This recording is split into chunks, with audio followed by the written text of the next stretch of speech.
Hello, hello everyone. Hello and welcome to the UGC in Economics. जैसा कि आप सभी को पता है, आज जो है हम लॉजिकल रीजनिंग के ऊपर डिस्कस करने वाले हैं। तो जल्दी से जल्दी इस क्लास को अपने दोस्तों के साथ शेयर कीजिए और आ जाइए जल्दी से क्लास में जाके।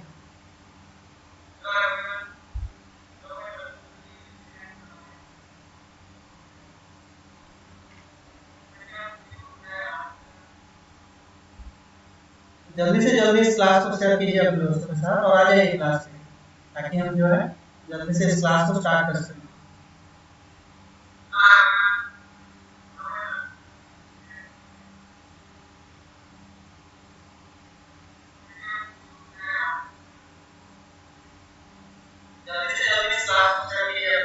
सकें।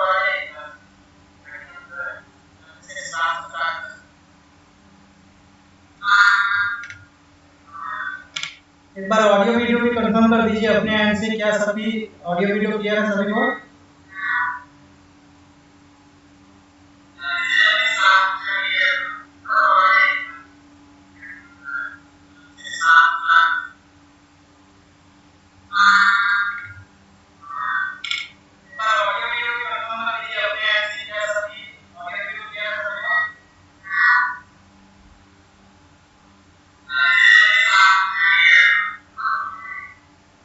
क्लास को स्टार्ट करें।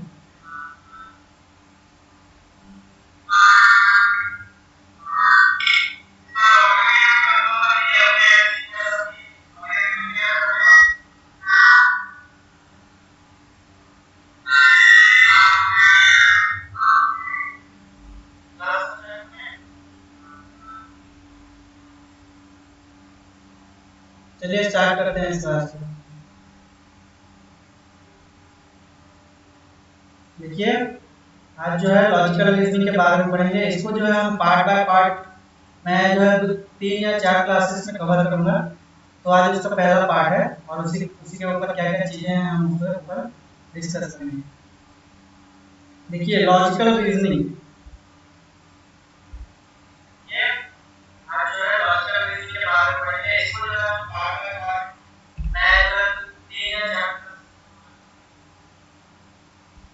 तो लॉजिकल रीजनिंग के अंदर देखिए दोस्तों, 2 तरीके की रीजनिंग देखने को मिलती है। क्या क्या है वो दोनों चीजें? एक होता है इंडक्टिव रीजनिंग, एक होता है डिडक्टिव रीजनिंग। तो इंडक्टिव रीजनिंग के अंदर देखिए, इंडक्टिव रीजनिंग वो होता है जब हम स्पेसिफिक चीजों से जनरल चीजों की ओर बढ़ते हैं। जब भी मान लीजिए कोई हमने कुछ चीजें ऑब्जर्व की, जैसे कि कुछ भी चीजें जब हम एक हाइट से गिराते हैं तो वो हमेशा नीचे गिरती हैं। ऐसे करके हम स्पेसिफिक चीजों को, 2-3 चीजों को जब हम हाइट से गिराते हैं तो वो हमेशा नीचे आती हैं। तो हमेशा क्यों नीचे आती हैं वो रीजनिंग लगाना और उससे एक जनरल सी थ्योरी देना कि this is due to law of gravitation. तो लॉ ऑफ ग्रेविटेशन की वजह से हर चीजें जो है ऊपर से नीचे गिरती हैं। वो स्पेसिफिक चीजें जब आप ऑब्जर्व करते हो और जब एक नई थ्योरी इन्वेंट करते हो तो वहां पे इंडक्टिव रीजनिंग काम आता है। ठीक है, लेकिन डिडक्टिव रीजनिंग में क्या होता है, आप जनरल चीजों से स्पेसिफिक चीजों की ओर आते हो। जैसे कि मान लीजिए अभी आपको पता चल चुका है कि लॉ ऑफ ग्रेविटेशन की वजह से सारी चीजें जो है ऊपर से नीचे की ओर, अर्थ की ओर गिरती हैं। तो आप जनरल चीजों से जब स्पेसिफिक चीजों की ओर बढ़ोगे, जैसे कि मैं अभी यहाँ पे एक जनरल सी स्टेटमेंट दे देता हूँ कि ऑल बॉयज आर इंटेलिजेंट। इसका मतलब क्या होगा? Shyam is intelligent, Sudhir is intelligent and other boys are also intelligent. यहाँ पे मैं बोल सकता हूँ स्पेसिफिक तरीके से, क्योंकि मैंने जनरलाइज कर दिया पहले से कि ऑल बॉयज आर इंटेलिजेंट।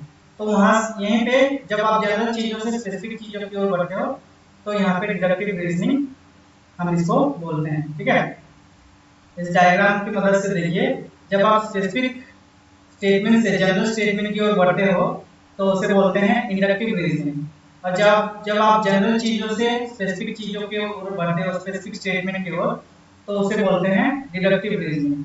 जैसे कि मैंने बताया यहाँ पे, Shyam is intelligent, Sudhir is intelligent, Rinku is intelligent. ऐसे करके जब मैं स्पेसिफिक चीजों से बढ़ के ऑल बॉयज आर इंटेलिजेंट जब बोलूंगा, एट द एंड जब कंक्लूड करूंगा, तो उसे बोलेंगे इंडक्टिव रीजनिंग। लेकिन पहले से कोई एक रीजनिंग जनरलाइज की गई है, जैसे कि ऑल बॉयज आर इंटेलिजेंट। अब मैं उसको स्पेसिफाई करूंगा कि Shyam is intelligent, Sudhir is intelligent and Rinku is intelligent. तो जब मैं जनरल से स्पेसिफिक की तरफ आऊंगा तो डिडक्टिव रीजनिंग, और जब मैं स्पेसिफिक या स्पेसिफिक चीजों से जब आप जनरल चीजों की ओर बढ़ोगे तो उसको बोलेंगे इंडक्टिव रीजनिंग। क्लियर है यहाँ तक? सभी को साउंड क्लियर सुनाई दे रहा है?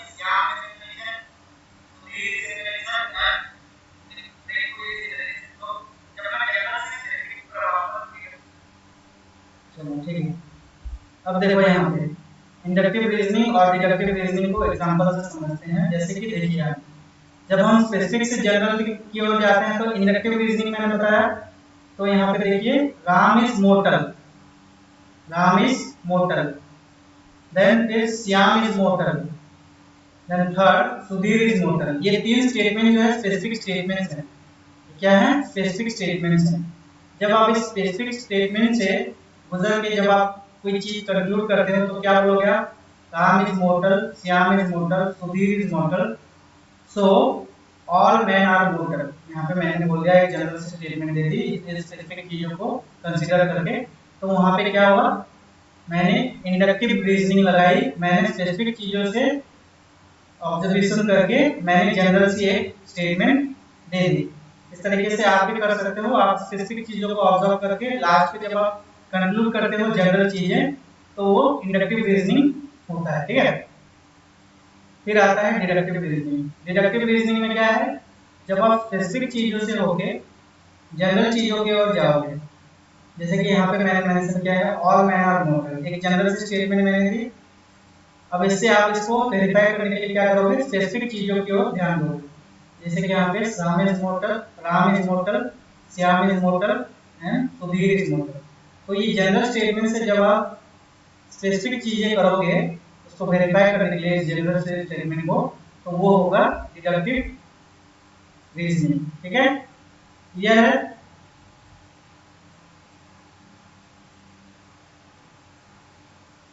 मैं देखते हैं हम इंडक्टिव रीजनिंग को हम क्या बोलते हैं? सिंथेसाइज।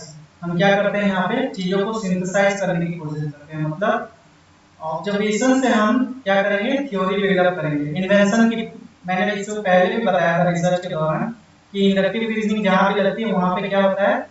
इनोवेशन। इनोवेशन, या हम कुछ चीजें क्रिएट करने के लिए इंडक्टिव रीजनिंग लगाते हैं। नई चीजें, नई थ्योरी देने के लिए हम इंडक्टिव रीजनिंग लगाते हैं। लेकिन डिडक्टिव रीजनिंग क्या करता है? चीजों को, थ्योरी को जो है एनालाइज करता है और वेरीफाई करने की कोशिश करता है कि जो थ्योरी किसी ने दी है क्या वो सच में एग्जिस्ट करती है या नहीं। तो वो डिडक्टिव होता है। लेकिन इंडक्टिव में हम थ्योरी को नए सिरे से स्टार्ट करते हैं, इनोवेशन करते हैं, नई नई चीजें क्रिएट करते हैं जब, तो वो इंडक्टिव रीजनिंग होता है। तो यहाँ पे देखिए, हम इसको बॉटम अप अप्रोच भी बोलते हैं। क्यों? क्योंकि यहाँ से हम ऑब्जर्वेशन से थ्योरी की ओर बढ़ते हैं। ऑब्जर्वेशन से हम जो है थ्योरी बिल्डअप करते हैं। तो पहले देखिए, हम न्यूटन का ही एग्जांपल लेते हैं। न्यूटन ने क्या किया था? वो जब एक पेड़ के नीचे बैठे थे तो एक एप्पल गिरा, पेड़ के ऊपर से एक एप्पल गिरा। ठीक है? तो वो किस तरफ गिरा? नीचे की ओर। तो नीचे की ओर जब गिरा तो न्यूटन ने ऑब्जर्व किया और फिर उसने अपने माइंड में क्वेश्चन लेके चीजों को सर्च करने की कोशिश की कि क्यों सारी चीजें जो है ऊपर से नीचे की ओर गिरती हैं, ऊपर क्यों नहीं आती। तो वहां से वो बहुत सारी चीजों को ऑब्जर्व करने लगा, सारी चीजें जो है नीचे की ओर गिर रही हैं। तो एक उसके दिमाग में एक पैटर्न सा, इस तरीके से पैटर्न सा बनने लगा। ठीक है? तो इस तरीके से जब उसके दिमाग में पैटर्न बनने लगे, पैटर्न से उसने एक हाइपोथेसिस बिल्डअप की कि why such things are falling down towards earth. तो नीचे की ओर क्यों सारी चीजें गिर रही हैं। तो उसने एक हाइपोथेसिस दी, कोई ना कोई एक एनर्जी होगी जो कि नीचे की ओर गिर रही है। तो वो एनर्जी क्या है उसका नाम नहीं पता था उसको, लेकिन वो investigate search, investigate and inquiry करके सारी चीजों को ढूंढने की कोशिश की उसने।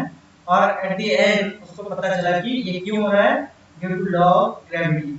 तो उसने एक थ्योरी दी कि जो एनर्जी है वो क्या है, एक ग्रेविटेशन फोर्स है, जिसकी वजह से सारी चीजें जो है अर्थ की ओर खींची चली जाती हैं जब हम ऊपर से नीचे गिराते हैं।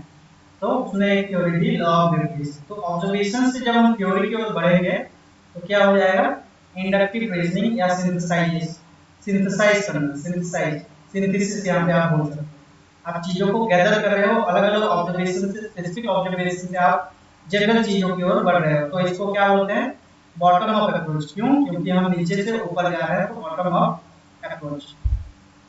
लेकिन डिडक्टिव रीजनिंग में क्या होता है, पहले से कोई बनाई हुई थ्योरी को हम वेरीफाई करने की कोशिश करते हैं। अब मान लीजिए उसी थ्योरी को जब लॉ ऑफ ग्रेविटी बन गया, तो लॉ ऑफ ग्रेविटी को हमें वेरीफाई करना है। हम क्या करेंगे, जो हाइपोथेसिस दी गई है, due to law of gravitation things are falling towards the earth, तो यहाँ पे एक टेंटेटिव सी स्टेटमेंट हम ले लेते हैं। इसको वेरीफाई करेंगे हम कैसे, ऑब्जर्व करके। कोई भी ऑब्जेक्ट जब हम गिराते हैं, एनी ऑब्जेक्ट हाइट से, तो कैसे, कहाँ गिरेगा, नीचे की ओर गिरेगा। क्यों गिरेगा, due to law of gravitation. तो जब हम स्पेसिफिक चीजों को जब ऊपर से नीचे गिराते हैं, मान लीजिए किसी हाइट से गिराते हैं, तो हमेशा जब वो नीचे की ओर गिर रहा है, तो हम कंफर्म कर रहे हैं, हम वेरीफाई करने की कोशिश कर रहे हैं उनको कि ये इसलिए ऐसा हो रहा है, due to law of gravitation. तो इसको हम क्या बोल रहे हैं, इसको हम टॉप डाउन अप्रोच बोलेंगे। क्यों? क्योंकि हम यहाँ पे ऊपर से नीचे की ओर आ रहे हैं। ठीक है, हम थ्योरी से, जनरल की थ्योरी से हम स्पेसिफिक चीजें कर रहे हैं, तो जनरल टू स्पेसिफिक हम आ रहे हैं यहाँ पे, तो इसको हम क्या बोलेंगे, टॉप डाउन अप्रोच। और इंडक्टिव रीजनिंग को बॉटम अप अप्रोच। क्लियर है?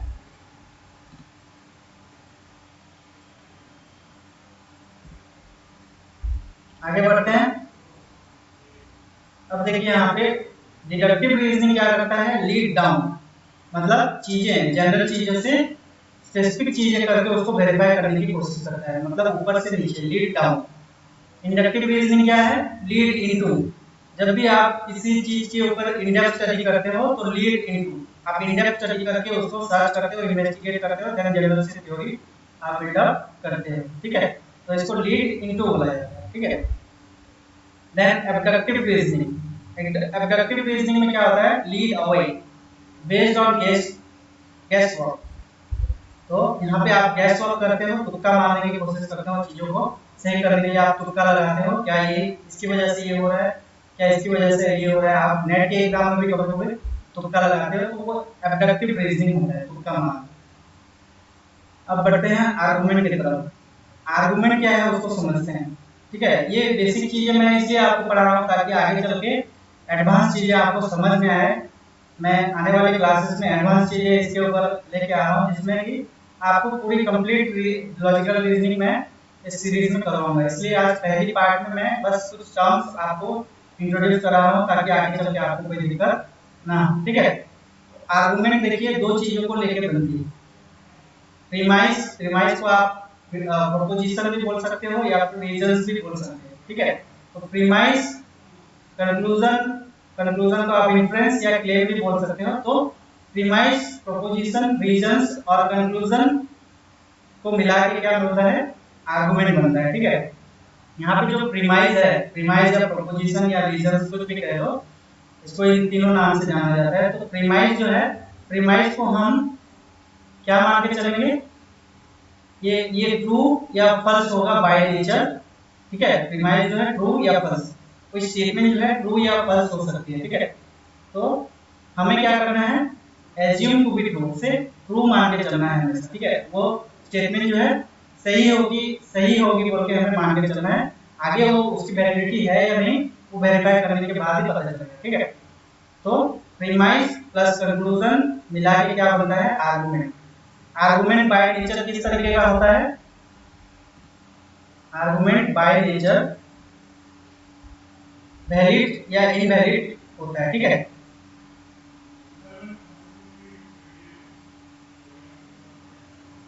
वैलिड या इनवैलिड तरीके की आर्गुमेंट आपको देखने को मिलती है। तो आगे चल के इसको और डिटेल स्टडी करेंगे। यहाँ पे आप बस छोटी छोटी चीजें समझ लीजिए। प्रीमाइस क्या होता है, बाय नेचर ट्रू और फॉल्स, ट्रू या फॉल्स हो सकता है, और इसे हम हमेशा ट्रू मान के चलेंगे। ठीक है, और प्रीमाइस और कंक्लूजन दोनों को मिला के एक आर्गुमेंट बिल्डअप होता है। आर्गुमेंट बाय नेचर किस तरीके का होता है, वैलिड या इनवैलिड। क्लियर है? अब आते हैं हम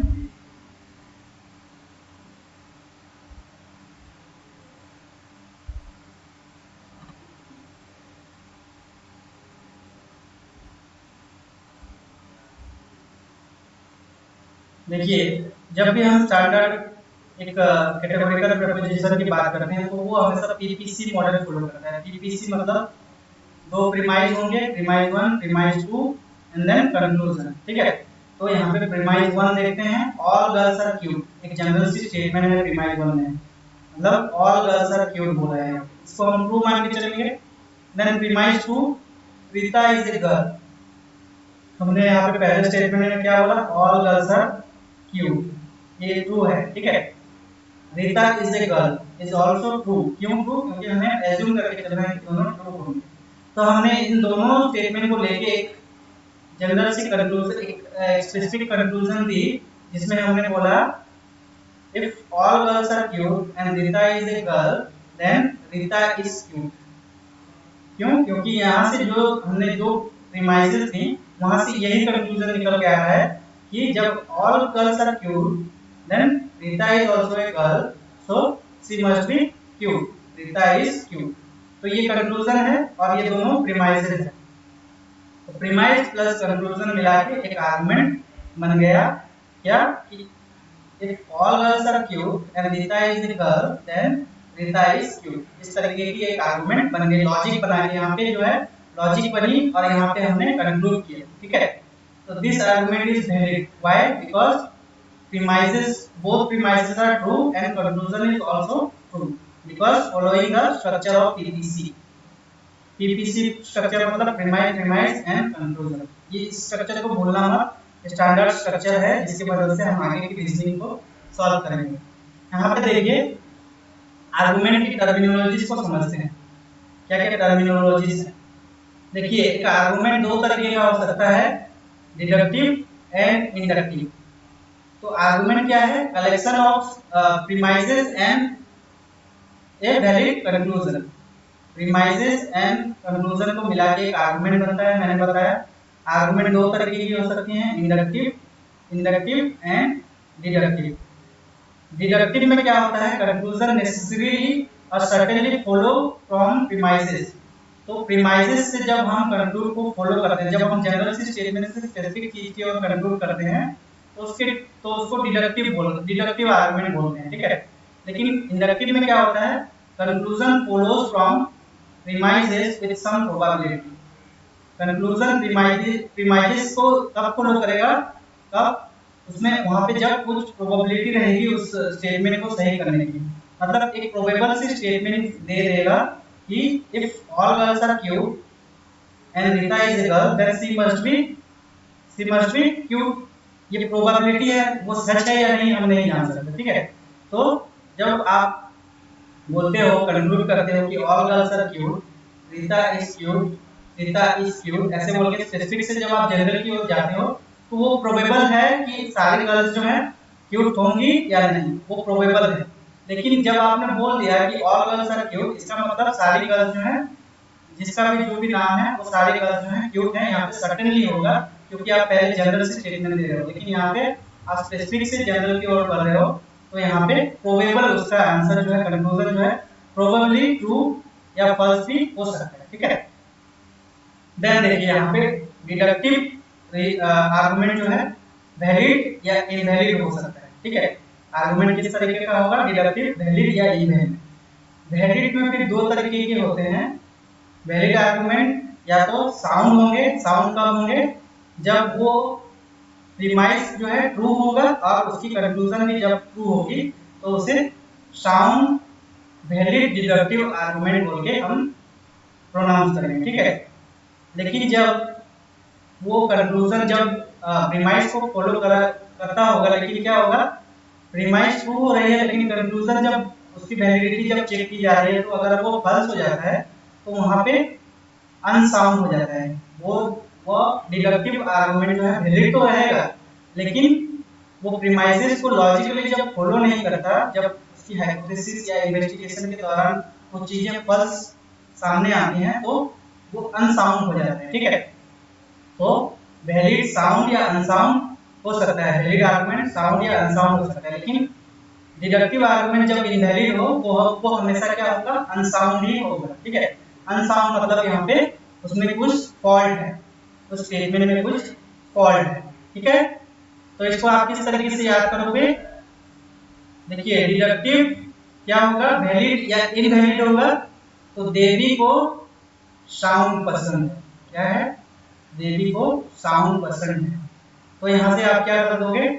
deductive, valid, invalid, sound, unsound, ठीक है। तो डिडक्टिव से वैलिड या इनवैलिड आर्गुमेंट वैलिड आर्गुमेंट को साउंड या अनसाउंड कर सकते हो उसके वैलिडिटी को चेक करने के बाद। और फिर इनवैलिड अगर है वो, तो वो हमेशा अनसाउंड ही होगा। तो यहाँ पे आप इसको इस तरीके से, इस वाले पार्ट को आप देवी को साउंड पसंद है, इस तरीके से आप इसको याद कर सकते हो। डी मतलब डिडक्टिव, बी मतलब वैलिड, आई मतलब इनवैलिड, साउंड जब वैलिड होगा तो साउंड होगा या फिर अनसाउंड भी हो सकता है, ठीक है। लेकिन इनवैलिड जब होगा तो हमेशा अनसाउंड ही होगा। क्लियर है? देखिए इंडक्टिव रीजनिंग को आप, इंडक्टिव रीजनिंग जो है स्ट्रांग या वीक हो सकती है। किस तरीके से? जब आप बोलते हो इंटेलिजेंट एंड स्ट्रांग को, जब आपको कोई गाइड कर रहा हो एक एज ए कोच, जब आप मान लीजिए आप एक स्पोर्ट पर्सन हो और आपको कोई कोच गाइड कर रहे हैं, तो वो इंटेलिजेंट है प्लस क्या है, वो स्ट्रांग है प्लस कोच है। किस तरीके के कोच है? Strong, intelligent coach, intelligent and strong coach. तो यहाँ पे आई से क्या आया? इंटेलिजेंस से इंडक्टिव।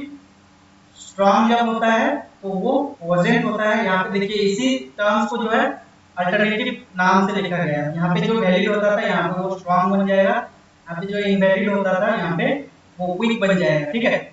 और साउंड की जगह यहाँ पे इन्होंने कोजेंट मेंशन किया है, अनसाउंड को अनकोजेंट मेंशन किया है और अनसाउंड को यहाँ पे अनकोजेंट, ठीक है। तो जब इंडक्टिव रीजनिंग स्ट्रांग होता है तो वो उसके दो चांसेस हैं, प्रोबेबल चांसेस, या तो वो कोजेंट हो, कोजेंट मतलब strong and all premises are true, ठीक है।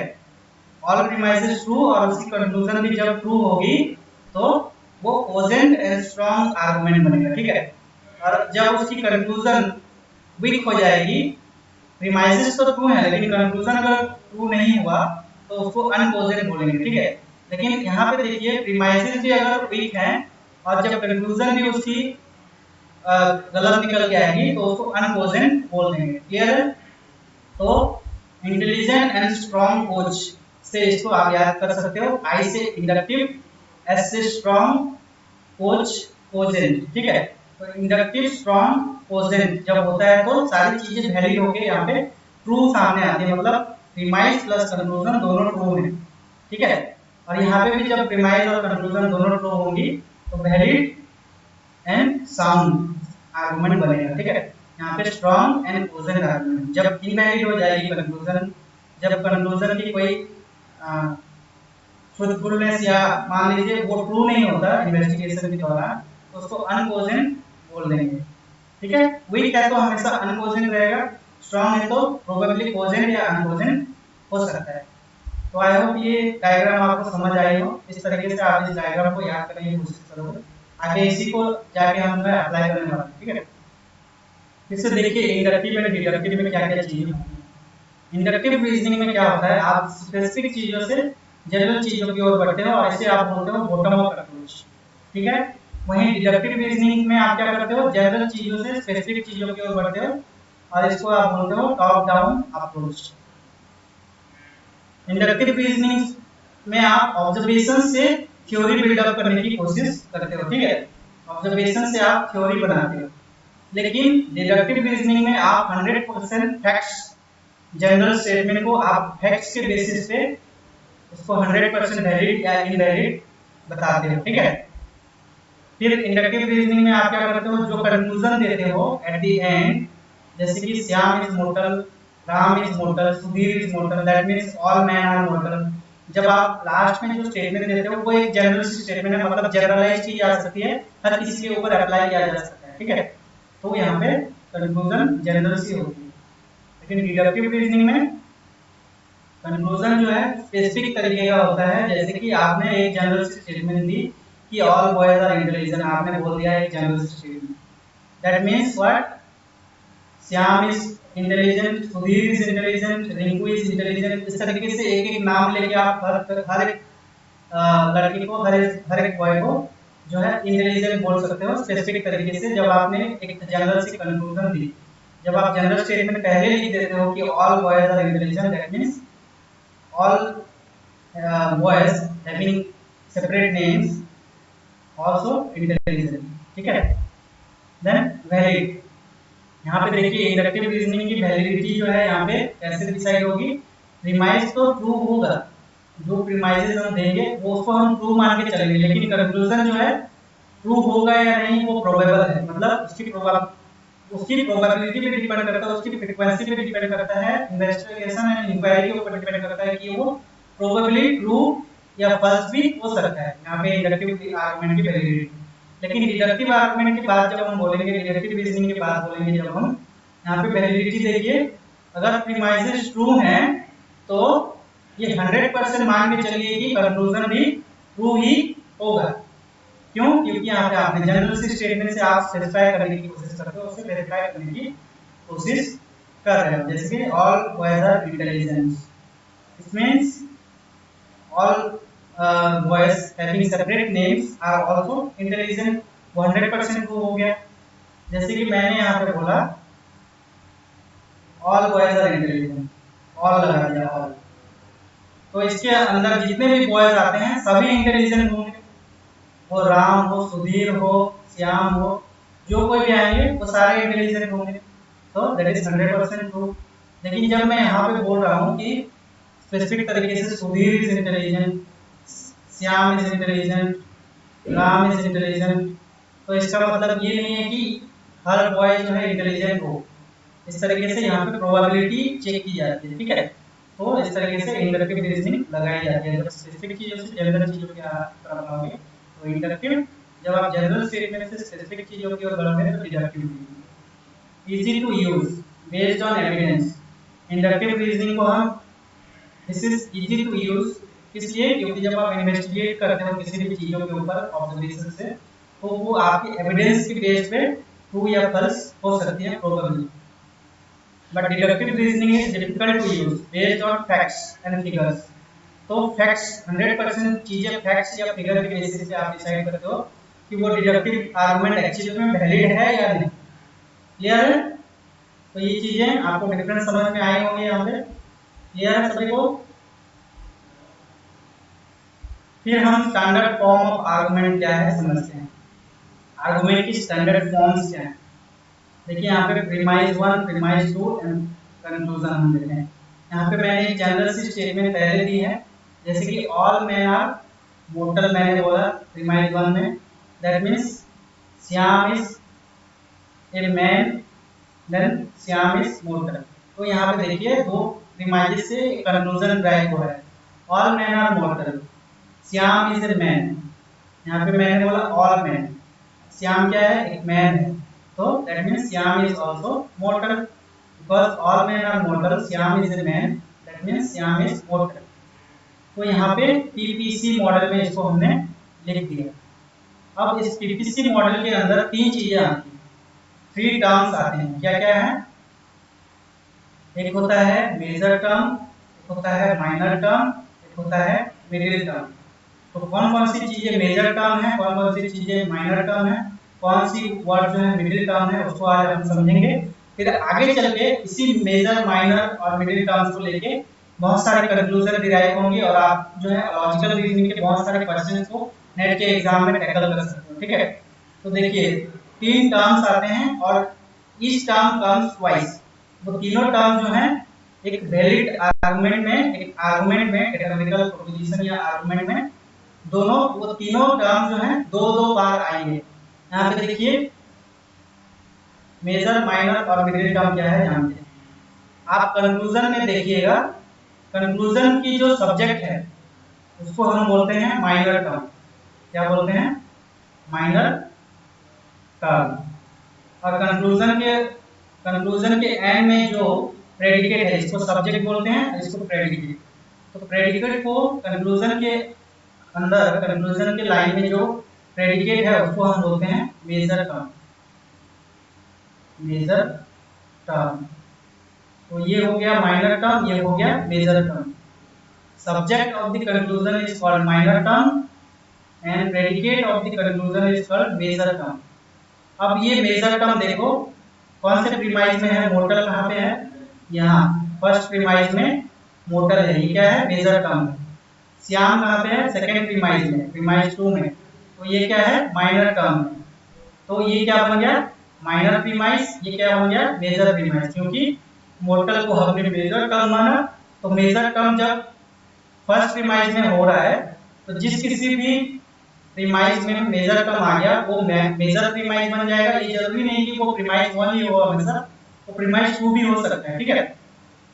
तो मेजर टर्म जहां पे है वो मेजर प्रीमाइज, मतलब P1 जो है मेजर प्रीमाइज है, इसको मेजर प्रीमाइज बोलेंगे क्योंकि यहाँ पे मेजर टर्म है, ठीक है, मेजर प्रीमाइज।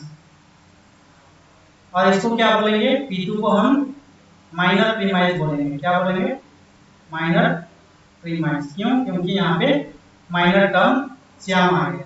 अब मिडिल टर्म को खोजो, मिडिल टर्म कहाँ पे है, ये रहा मेन, यहाँ पे भी मेन। तो मेन जो है दोनों प्रीमाइज के, दोनों प्रीमाइजेस में कॉमन है, ठीक है। ये कंक्लूजन में नहीं आता, लेकिन ये दोनों प्रीमाइजेस में हमेशा रहेगा, क्योंकि यहाँ से हमें लॉजिक मिलती है, लिंक मिलती है to build a general statement और कंक्लूजन, ठीक है, एट द एंड। तो यहाँ पे all man are mortal, Shyam is a man, man जो है कनेक्ट कर रहे हैं इन दोनों प्रीमाइजेस को, और एंड में एक कंक्लूजन आप बिल्डअप कर रहे हो दैट श्याम इज मॉर्टल। क्लियर है। तो यहाँ पे देखिए अब उसी स्टेटमेंट को मिडिल टर्म कितना है, मिडिल टर्म एक होता है जो कि हर प्रीमाइसेस में एक एक बार आता है, 2 बार आएगा, which comes in both premises is common. तो दोनों प्रीमाइसेस में जो है मिडिल टर्म देखने को मिलेगा और कॉमन होगा दोनों प्रीमाइसेस में। माइनर टर्म क्या होगा, subject of the conclusion, minor term जो है subject of the conclusion. Major term क्या है, predicate of the conclusion. Clear है। तो major term is predicate of conclusion. Term must be used in same sense. ये जो टर्म्स यूज हो रहे हैं middle term, minor term, major term, ये सेम सेंस में यूज होना चाहिए। मतलब स्टार का मतलब बॉलीवुड स्टार नहीं होना चाहिए, स्टार का मतलब जो स्टार स्काई में है, आसमानों पे जो स्टार देखते हो वही स्टार समझ में आना चाहिए। तो स्टार है यार जो बोलते हो, वो वाला स्टार यहाँ पे नहीं होना चाहिए। यहाँ पे जो आसमानों में स्टार है उसी का मतलब सिर्फ यहाँ पे समझ में आना चाहिए। अगर दो डबल मीनिंग चीजें यहाँ पे आएंगी तो वहाँ पे जो है फॉल्ट होने की चांसेस हैं चीजों में, ठीक है। तो यहाँ पे स्टार का मतलब बॉलीवुड स्टार नहीं होना चाहिए, स्टार मतलब स्टार, सेम सेंस में यूज होना चाहिए। क्लियर। देन उसी स्टैंडर्ड फॉर्म ऑफ आर्गुमेंट में ये कंक्लूजन, ये समरी मैंने ड्राइव की है ताकि आपको जो है इसको याद करके आप बार बार रिवीजन करो और आगे चल के आप लॉजिकल रीजनिंग के क्वेश्चंस को सॉल्व कर पाओ। तो क्या होता है स्टैंडर्ड फॉर्म ऑफ आर्गुमेंट में, 3 टर्म्स होते हैं और तीनों टर्म जो है 2-2 बार आएंगे हर एक स्टेटमेंट के अंदर, ठीक है। जैसे कि मैंने यहाँ पे बताया कि ऑल मैन आर मॉर्टल, यहाँ पर मैन जो है मिडिल टर्म था और 2 बार आया दोनों प्रीमाइसेस में। मॉर्टल मेजर टर्म था, ये भी 2 बार आया है, कंक्लूजन में एक बार मेजर प्रीमाइस में। श्याम भी जो है माइनर टर्म है और माइनर टर्म भी 2 बार आया है, प्रीमाइस 2 और माइनर प्रीमाइस में एक बार और कंक्लूजन में एक बार। तो 2-2 बार हर टर्म जो है रिपीट होंगे, ठीक है। तो 3 terms, each terms comes twice. ये स्टैंडर्ड रूल्स हैं, ठीक है, to form the logical argument, ठीक है। Then all terms with same meaning, all terms जो होंगे सेम मीनिंग को रिप्रेजेंट कर रहे होंगे, अलग अलग मीनिंग नहीं बताते होंगे, डबल मीनिंग या ट्रिपल मीनिंग नहीं होना चाहिए। स्टार का मतलब केवल star, not Bollywood star. Then middle term can not comes in conclusion, middle term जो है कंक्लूजन में नहीं आना चाहिए, ठीक है। मिडिल टर्म जो है कंक्लूजन में नहीं आएगा, वो हमेशा दोनों प्रीमाइस में आएगा और कॉमन रहेगा। Middle term in both premise, middle term जो है दोनों प्रीमाइस में रहेगा, ठीक है। Then to find minor and major term, check conclusion. तो आप क्या करोगे, माइनर और मेजर टर्म को फाइंड आउट करने के लिए आप कंक्लूजन में जाओगे और कंक्लूजन में देखोगे कि आप क्या देखोगे, जो सब्जेक्ट ऑफ कंक्लूजन है वही माइनर टर्म है, ठीक है। और जो प्रेडिकेट ऑफ कंक्लूजन होगा वो मेजर टर्म होगा, ठीक है। देन आता है माइनर टर्म। माइनर टर्म कहाँ पे होगा? माइनर प्रीमाइज में। मेजर टर्म कहाँ पे होगा? मेजर प्रीमाइज में। क्लियर है?